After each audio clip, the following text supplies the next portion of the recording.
Hey everyone, I've been hearing some whining when driving this 1999 E300 Turbodiesel recently. When I'm turning the steering wheel, and especially when I'm accelerating just a little bit going around corners, just a little bit of a groan, a little bit of a whine, having a hard time replicating it loud enough to hear on the video. But when you hear that, there can be, of course, a couple of different things that are going on. One possibility is that your power steering pump is going bad, and I certainly hope that that is not the case here. Another possibility is that you're simply low on power steering fluid, or maybe it's time for that fluid to be changed. I'm going to take a look at the dipstick here. Hard to see on camera, but you can tell if you see that moisture down at the bottom, that's as far up as it was going. I am indeed low on power steering fluid.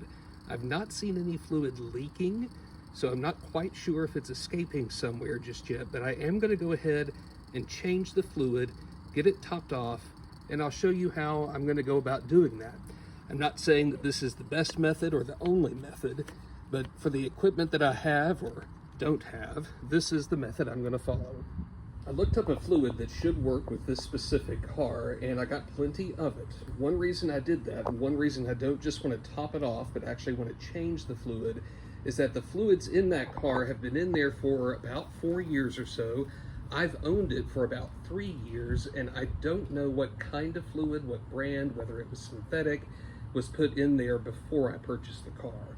I've got a fluid extractor over there that I could use to pump the fluid out of the power steering pump. However, I'm actually just going to use for this purpose here a turkey baster to show you the color. See that green color there? We're going to compare that to what I get out of the pump in just a moment. Back here at the car, let's take a look at the color and clarity of the fluid that's in there. Pretty dirty stuff. I'm going to get as much of it out in the first pass as I can. I'll show it to you in just a second. So I've repeated the process several times and gotten just about everything that's in the this portion of the pump out. And you can tell by what I have pulled so far, that is some pretty dirty stuff. I'm going to pour some fluid in and check it on the dipstick, careful not to overfill. But it's not just an issue where I'm going to fill it straight back up and be done. Turns out that is just about all the amount of fluid that was in the reservoir portion of the pump. So I put some more fluid in there, checking the dipstick a couple of times. I'll give it one more check, I just loosened it. And we're in pretty good shape for now. I'm going to show you the next step that's going to involve firing the car back up. So we have fresh fluid in the reservoir, but not in the lines that go to and from the reservoir. We need to get that old fluid pumped out of those lines back into the reservoir so that we can then take it out and put more fresh fluid in. I'm going to turn on the car.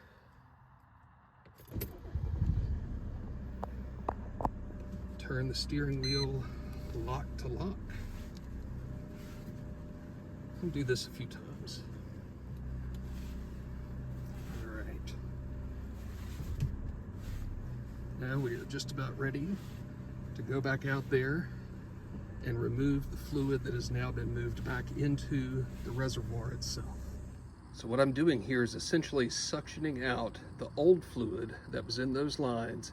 It's all dark and dirty, just like the fluid we pulled out a little bit before. I have topped the reservoir back off with fresh coolant again, and now we're going to repeat the process of getting in and turning the steering wheel lock to lock a few times.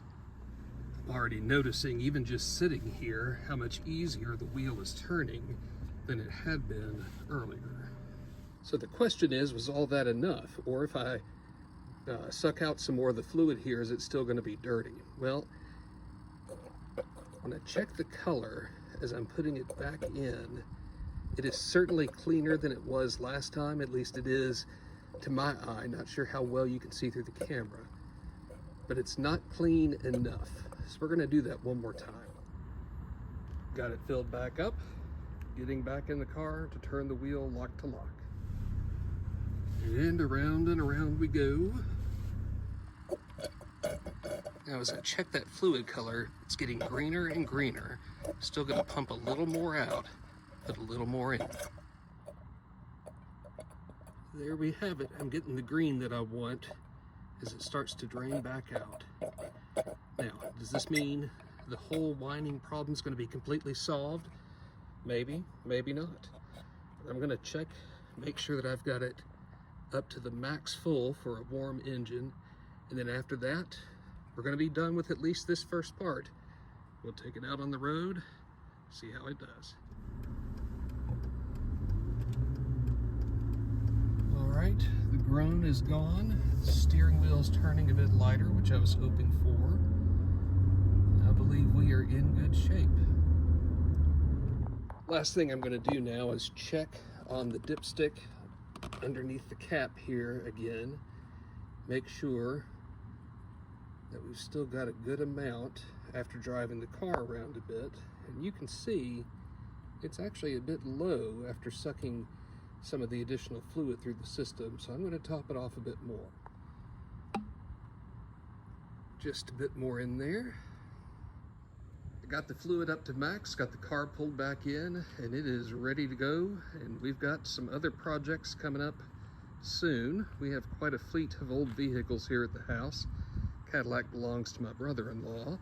I think next up is going to be some diesel purging, either for that 126 that's in there or for that 126 that's out there. So look for that in a couple of weeks.